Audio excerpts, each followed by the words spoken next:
मधुबनी जिले के खजौली थाना क्षेत्र के सुक्की गांव के निवासी रंजित राम की बदमाशों ने निर्मम हत्या कर दी और शव को घर के पास ही फेंक दिया है।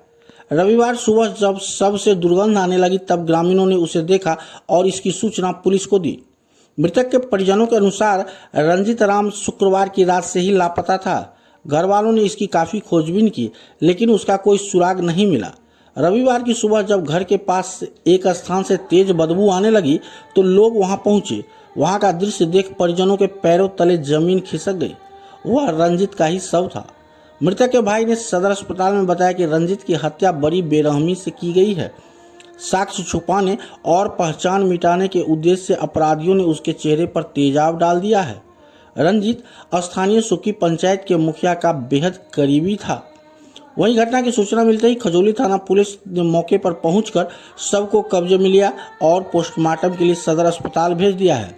रंजित की मौत के बाद उसके परिवार पर दुखों का पहाड़ टूट पड़ा है। मृतक का एक 12 वर्षीय पुत्र है जिसके भविष्य को लेकर परिवार चिंतित है कि अब उसका भरण पोषण कौन करेगा। उधर पुलिस मामले की गंभीरता को देखते हुए हर बिंदु पर बारीकी से जांच शुरू कर दी है। आपको चाहिए चलिए। 2-4 दिन से वो गायब चले तो हम खोज के लिए सीखते हम खोजलिए ढूंढलिए कतौ मिलले नहीं। एक बिहान बने मतलब कतौ रहे तो आदमी सब मुखिया ही छोड़ दिए। मुखिया छोड़ला के बाद में एते से वो मिलने मिलला के बाद में 2 दिन के बाद भेले तो घर पाइप के बगल में आके रूम में वो धो दिया।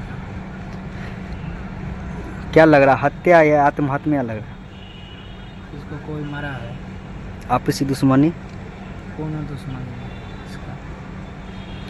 ये जो गायब था तो पुलिस कंप्लेंट किए थे? करने वाला थे लेकिन अब सूचना मिल गई। अच्छा, मृतक का नाम क्या है?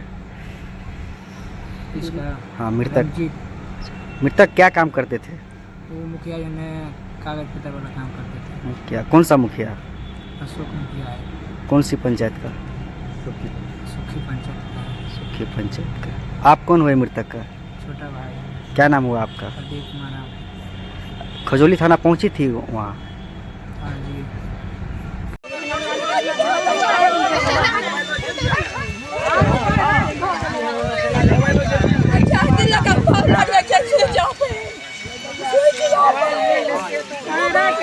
मोबाइल जेबिए में रखल है रात में। सबको